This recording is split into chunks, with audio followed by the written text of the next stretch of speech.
let's try to pray also, be thankful to God for all the blessings that we have received. So, thank you, and yun lang po. Yan. Tsaka, ang bilang po yata, mga 100 plus na eh. 160 Mga 160, pero ito yun. Kaya napakalaking pagpapala sa mga artist na yung mga artist na yan, magiging sikat na rin yan. Hindi ko ba? Yan mag-uumpisa. Kaya napakalaking bagay na ginagawa mo. At saka si Ma'am Pani rin, binigyan kami ng pwesto dito sa gallery mo. Maraming salamat po. Most artists are very individual. Many of them, many of us are introverts.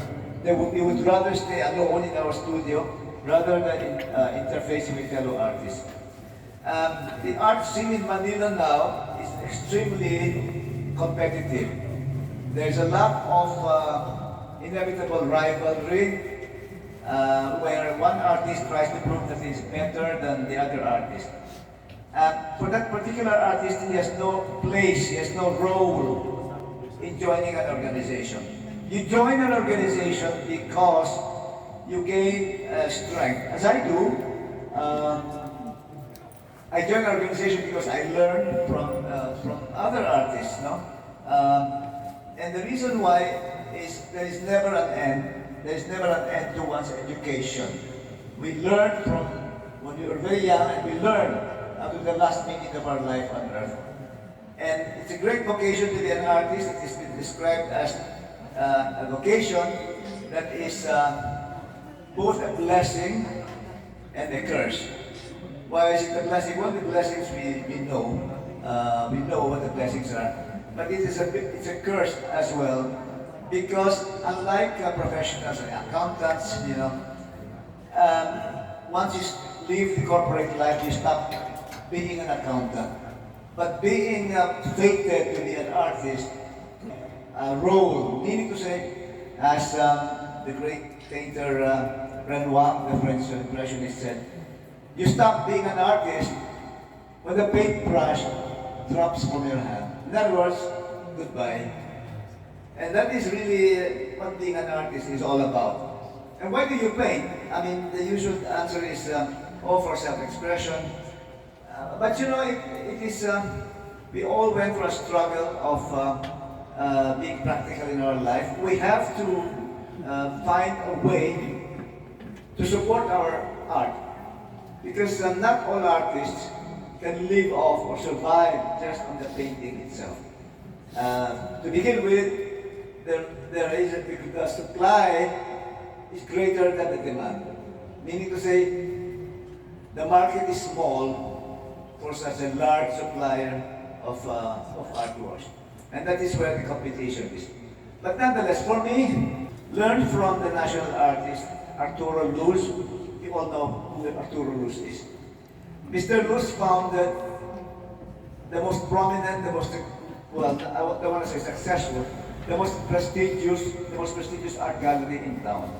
Before, art galleries were being shown in dilapidated, very unpleasant exhibition halls. But Mr. Luz professionalized the art gallery business because he wanted to give respect to the artwork. So he created a space, a peaceful space, meaning there is no clutter, where the focus is just on the artwork.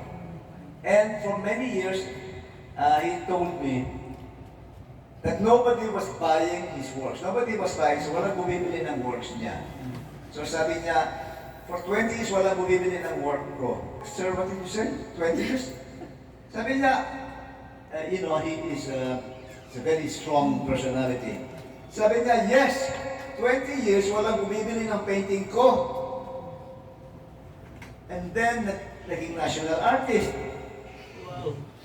And you know what happens when you become national artist? Mas ipirma mo lang, libo-libo na ang pirma mo. But, tatanungin mo siya, nung hindi ako national artist, bakit hindi niyo ako binibili? Ang painting ko naman noon ay pareho ng painting ko ngayon. Hindi nyo binili ang gawa ko kasi wala akong pangalan noon, hindi ako sikat. Ngayon sikat ako, kaya kayo nagbibilihan. So talagang tatamaan ka sa sinabi niya. Kasi we also have to educate the Filipino collectors. Yung mga collector ngayon, madalas akong tanongin, Sir Cid, can you suggest to me kung sino ang bibili kong painter? So I would give names, this.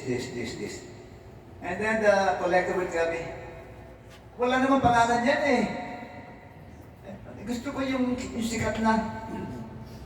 Sabi ko, sir, unless your budget is unlimited, it's too late to buy Manansala or Bangkok. Siguro 50 years ago, when Bangkok's painting was only 50 pesos, I suggest to you, sir, that you go into art collecting as a kind of adventure, as a kind of discovery. Now is the time to discover the Bangkoks, the Manansalas, or Solos of tomorrow.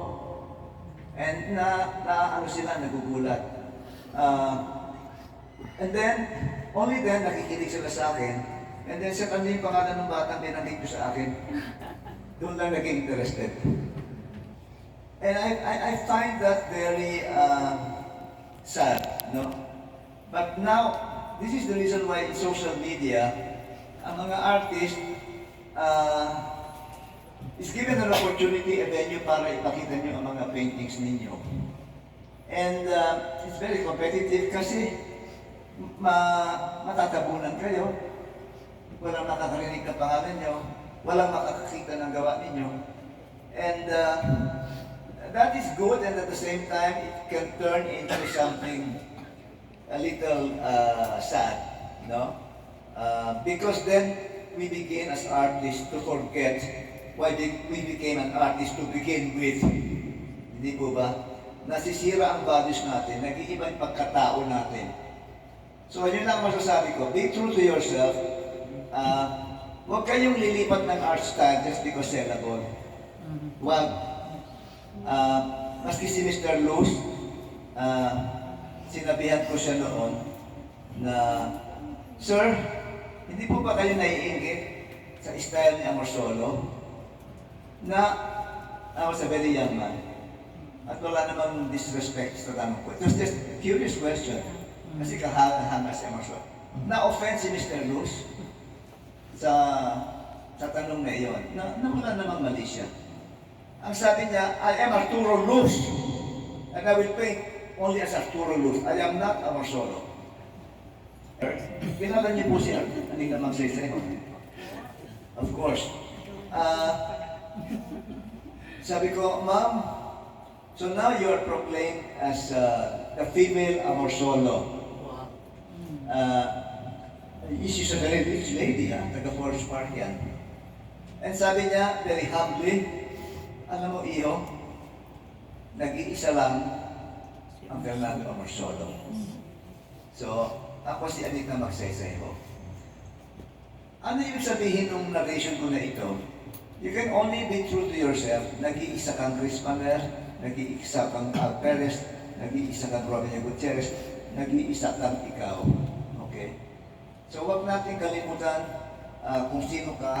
You cannot be someone who you are not.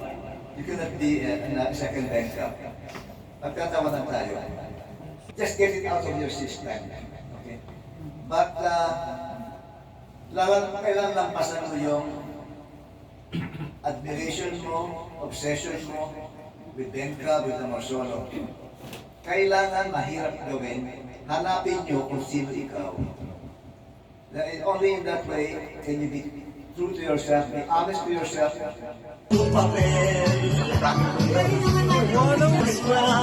I wanna wish you a Merry Christmas. I wanna wish you a Merry Christmas.